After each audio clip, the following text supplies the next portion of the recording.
Good, happy Tuesday morning, August 17, 2021.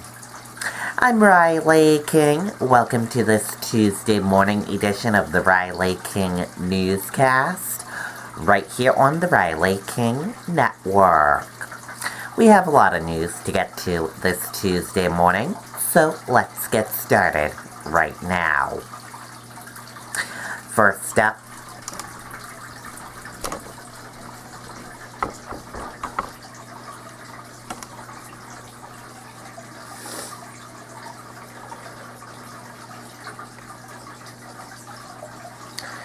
New Hampshire veterans, Afghan Americans react to escalation in Afghanistan. Let's take a listen to that video from WMUR News 9. When it's time to invest in a new roof, be smart and look at more factors than just the final price. Not all roofs are the same. The whole situation is just, it's catastrophic. Marine veteran Alec Lieberman of Portsmouth served 2 tours in Afghanistan. My heart breaks for the people of Afghanistan. My heart breaks for the families of people that lost loved ones. You know, I lost friends there. Lieberman says there's no perfect solution to calming the chaos that has erupted. It always was a mess.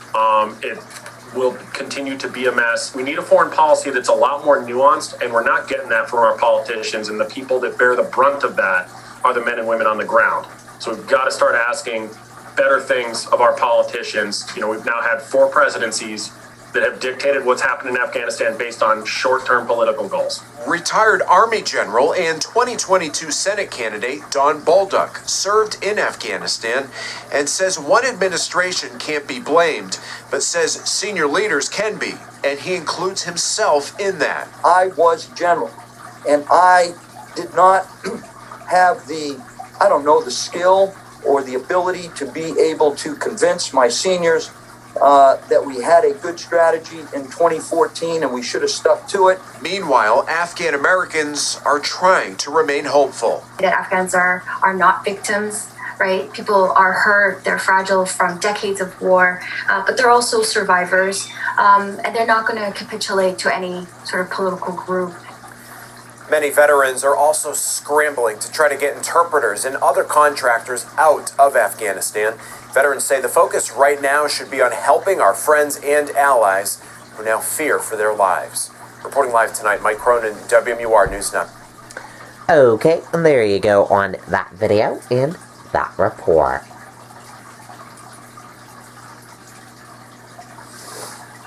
Manchester family of Afghan Americans struggle to leave Afghanistan. Afghan Americans watch as native country falls again to Taliban. Let's take a listen to that video from WMUR News 9.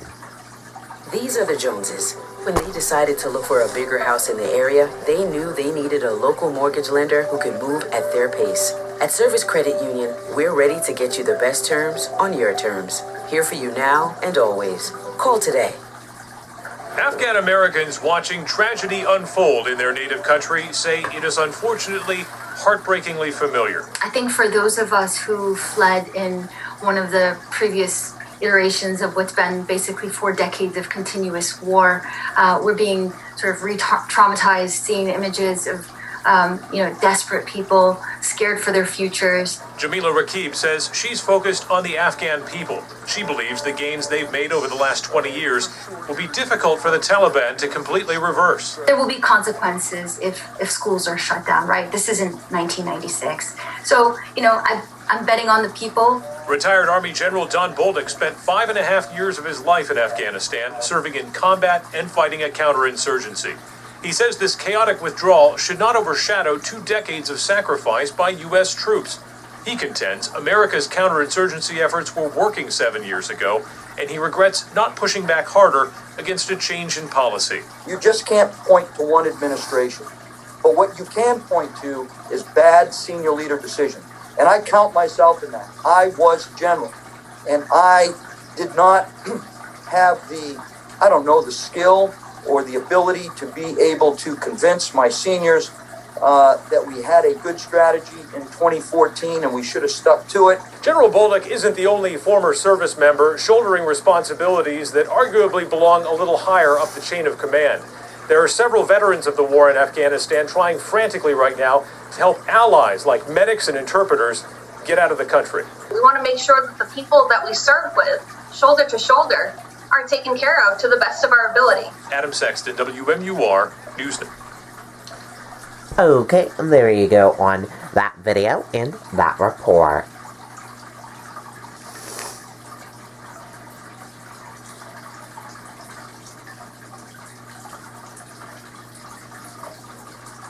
Mother of man who died in Afghanistan says she's ashamed of the situation's country.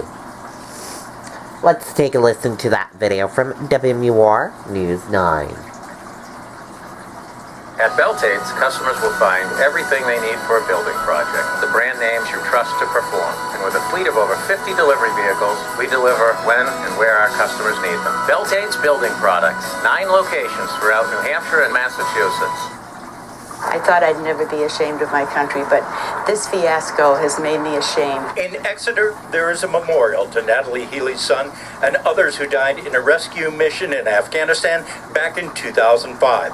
A mission that Healy says was worthwhile, even as the Taliban seizes control of the country. The idea that he died in vain will never be said by me, because he did not, nor did any of the other people who died and fought. Still, the images coming out of Afghanistan are difficult to swallow. We're supposed to be the strongest nation in the world.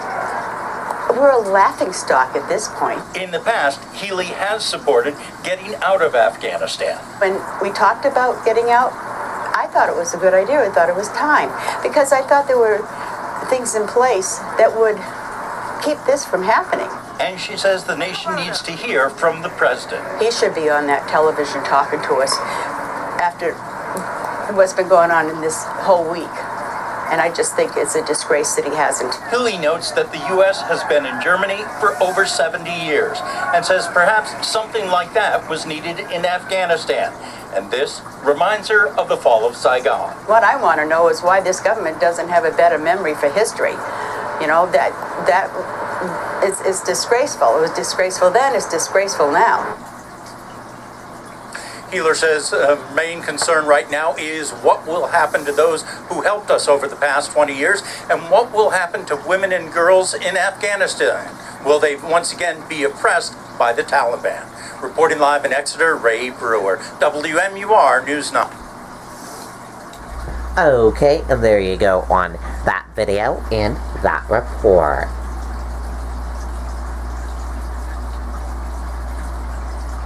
COVID-19 cases continue to rise in New Hampshire.